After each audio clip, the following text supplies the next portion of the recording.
Rritja e ndërtimeve në Tiranë është bërë një realitet i dukshëm, ndërsa tregu i pronave po përjeton një nga periudhat më dinamike të viteve të fundit.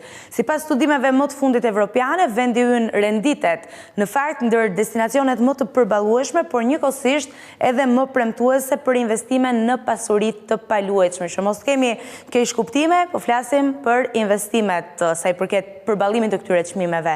Tirana dhe Vlora janë tashmë në listën e qyteteve me rritjen më të shpejtë të çmimeve në rajon me një mesatare prej 25%, ndërkohë që interesimi i investitorëve të huaj po rritet çdo vit dhe këtë na e tregojnë edhe të dhënat nga Banka e Shqipërisë, ku italianët kryesojnë.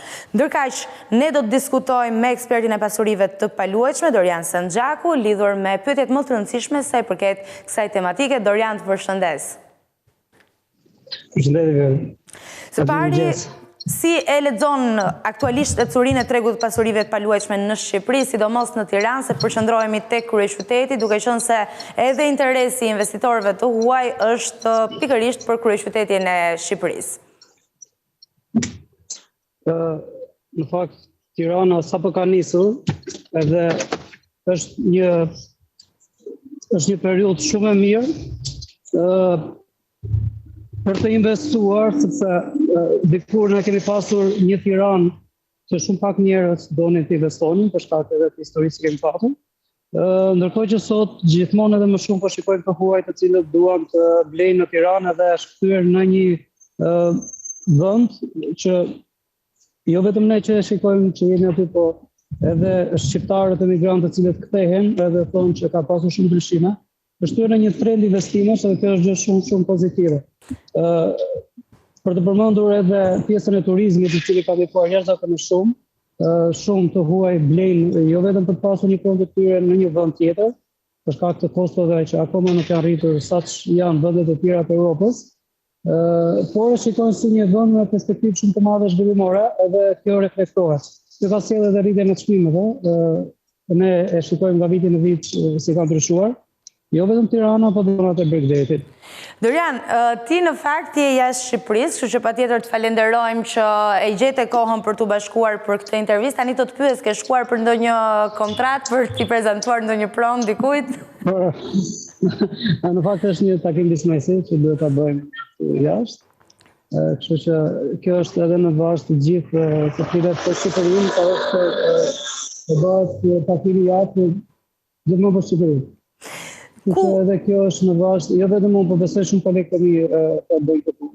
Qoftë në Dubai, qoftë në vendet e tjera të Europës. Ku duhet investojnë të huajt në Shqipëri? Cilat janë zonat më të mira për të investuar, po edhe në kryeqytet? Se po të ndalemi në qytetet të tjera patjetër ka shumë, po të doja konkretisht për Tiranë, në cilat zona është interesi më i madh i të huajve për të investuar në prona? Përgjithsisht të huajt qëndrojnë tek qendra, duke qenë se edhe kemi investimit është më i madh dhe aty ka më shumë mundësi për qoftë për rishitje apo për të dhënë qira të huajt. Pjesën tjetër që kemi periferinë, po merret shumë nga shqiptarët e diasporës, të cilët e shikojnë si një mundësi shumë të mirë. Tani Tirana nuk është më qendra, është në unazën e madhe që është zhvilluar edhe në pjesë periferike dhe shikojmë që çmimet dikur në zonat po themi pas Koçanit ku merrim me 700 euro metri katror, mund të gjesh ndonjëherë radhë tani dhe i çmimi mesatar ka shkuar 1100 euro për metër katror. Dhe kjo vjen patjetër nga interesimi i të huajve për të investuar në tregun e pronave në Shqipëri, që është ndikim negativ për banorët vendas, për ata që duan të kenë një pasuri të tyre të paluajtshme, që zakonisht e përdorin për nevoja jetësore, por patjetër edhe këto investime janë të mirëpritura. Nga cilat vende vinë më shumë investimet e huaja? Pra, unë përmenda Italinë, duke ju referuar të dhënave nga Banka e Shqipërisë, po besoj ju që punoni çdo ditë në këtë treg, e njihni shumë më mirë edhe besoj që mund na i tregoni edhe rastet specifike se si funksionon. Italia sigurisht ka një blerës në rritje, ndryshe nga çka po dhe vendet skandinave, më shumë shtetasit amerikanë të blenë shumë në Shqipëri dhe kjo është shumë e mirë, sepse duhet të dimë diçka që ata janë investitorë që bëjnë një kërkim tregu përpara se sa të blejnë në Shqipëri.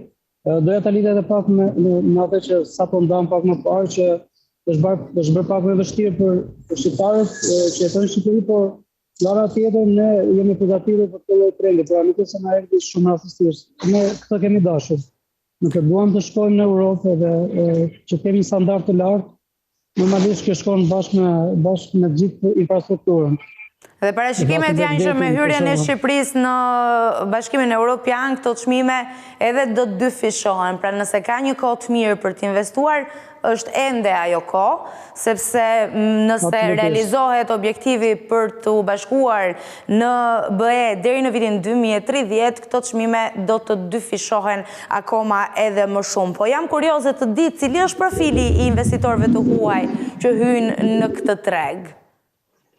Përgjithsisht i kanë marrë prona të cilat i mbajnë për rishitje, pra për tim investimi në një periudhë, po themi 3-4 vjeçare, dhe shumë investitorë bëjnë këtë. Në lidhje me çmimet, unë mendoj që pjesa e Brexitit është mundësia më e mirë për blerë tani, jo vetëm nga të huaj të cilët e kanë mundësinë më shumë, por edhe nga shqiptarët të cilët mendojnë që do kenë ndonjë stopim në Brexit nuk ka për të ndodhur, sepse realisht ne kemi një Brexit shumë të bukur. Dhe me zhvillimin e ri që do marrim me infrastrukturën e re, qoftë aeroporti i qytetarëve të Vlorës, tuneli që hapi, mendoj që është mundësia më mirë dhe realisht e jap si këshill kushdo që po mendon që të bëjë një investim të mençur, i sugjeroj shumë Brexitin ton, sepse është e sigurt që do ketë vetëm përfitime në të ardhmen. Tani për te çmimeve, cilat janë motivet kryesore që të huajt investojnë këtu? Zhvillimi shpejt urban, turizmi apo ndoshta rreziqet e ulta financiare dhe barra e ulët fiskale duke krahasuar me vende të tjera të rajonit apo edhe të Evropës? Jola, janë të gjitha këto që ju sapo that, edhe tjetër është që Shqipëria nga viti në vit ka një zhvillim shumë të madh dhe kjo reflektohet në fakt. Nëse sot del në Tiranë dhe shikon qendrën, e ke të gjithën të mbushur me turistë huaj, gjë që shumë vite më përpara nuk e kemi patur. Na dukej si një luks. Kështu që kjo ka ardhur si trend zhvillimor i gjithë së bashku, nuk është e ndarë. Turizmi ka bërë pjesën e vet. Çmimet në Tiranë një pjesë e madhe janë rritur për shkak të Airbnb-ve, sepse shumë apartamente të cilat dikur përdoreshin vetëm për banim, sot janë bërë për biznes, por këtë nuk e ndalojmë dot sepse ka ndodhur në çdo vend të Evropës. Kështu që ne jemi pjesë e këtij tregu tashmë, nuk jemi më të ndarë se dikur. Pa anë pozitive që ne jemi futur në një treg shumë të madh, sigurisht që ka pjesën tjetër të cilën ka rritur çmimet dhe i kuptoj shumë mirë familjarët të cilët nuk blejnë dot një apartament në Tiranë më lehtë se dikur, dhe për këtë në ndihmë tani janë bankat më shumë se sa më përpara.